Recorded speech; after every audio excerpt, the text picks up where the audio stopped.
What's up, everybody? It's Lern from the Rizz Show and KC95, and this is the Let's Go Blues Minute, brought to you by Mid-States Hockey, forging high school hockey legacy.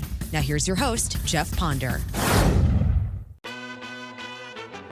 It was a milestone night in Pittsburgh last night. Unfortunately, it was for the home team. Sidney Crosby had a goal and 2 assists to surpass 1,700 NHL points for the Pittsburgh Penguins in a 6-3 win against the St. Louis Blues at PPG Paints Arena in Pittsburgh on Monday. Crosby's 1,701 points, which includes 1,069 assists, makes him the 9th player in league history to hit the milestone, joining Wayne Gretzky, Jaromir Jagr, Mark Messier, Gordie Howe, Ron Francis, Marcel Dion, Steve Yzerman, and his former teammate and landlord, Mario Lemieux, who has 1,723 points. Crosby is second in Penguins history behind Lemieux, who ranks 8th all-time with 690 goals and 1,033 assists.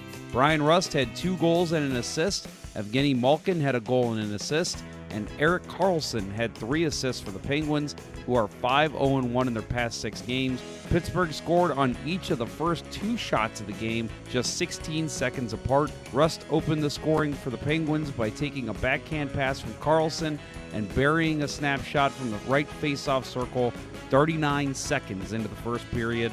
Nick Bjugstad had a goal and an assist, and Jordan Kyrou and Matthew Joseph scored for the Blues, who have now lost 4 straight. The only bright spot is Kyrou, who extended his point streak to 7 games with 3 goals and 4 assists in that span. Joel Hofer was back in net and added to his already horrendous numbers this season, allowing 5 goals on just 25 shots. Hofer is now 1-2 with a laughable 5.81 GAA and 793 save percentage.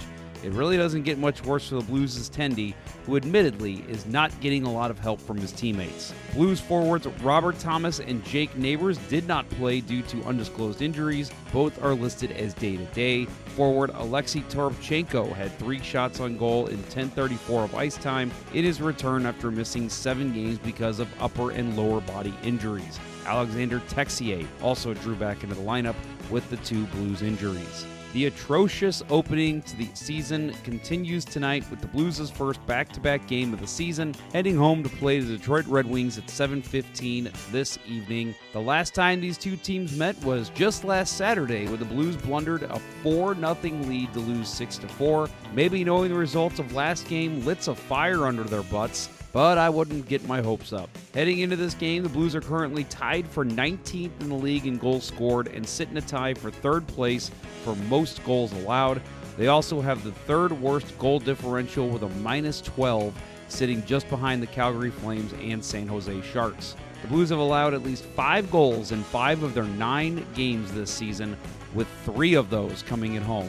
Players to watch tonight, it's the goalie for the Blues, Jordan Binnington. It's no secret the Blues have left a lot to be desired in net in this early season, despite heading into the year with the tandem expecting to be a strength. Binnington has been a tick better than Hofer to open the season, but if the Blues are going to get back on track, he needs to steal some games to get his teammates some confidence. A game against the Red Wings seems like a great place to start, as his first half on Saturday was chock full of some solid goaltending. Factor in that last season, Binnington also went 2-0 against Detroit, stopping 39 of 40 shots for a sparkling .975 save percentage and 0.50 GAA, along with 1 shutout. The role players for Detroit were largely responsible for their win against the Blues on Saturday, but the Blues' defense should be on the lookout for captain Dylan Larkin, who leads the team with 6 goals and 13 points.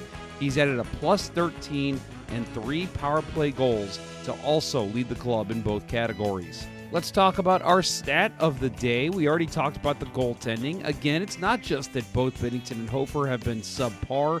It is a team problem. However, starter Binnington has an .872 save percentage in 7 games played, which ranks 39th in the NHL currently, and his 3.12 GAA currently places 43rd in the league. Hofer's numbers are even more concerning, with his 5.81 GAA and 793 save percentage, both ranking 68th, which is currently dead last in the entire NHL for goalies who have played any amount of time this season. You can't blame all of this on goaltending, but it certainly has not been a point of pride in 9 games of the 2025-26 season. Wait, Jeff, one more thing. Let's get into some mid-states hockey, folks. We are in the midst of the season, as many JV squads in the area have begun their seasons in the past few days around the city and county. Let's take a look at some of the JV games that took place last night. The Oakville JV Gold Squad defeated the Slough High Blue Team 5-3 to start their season 1-0-1.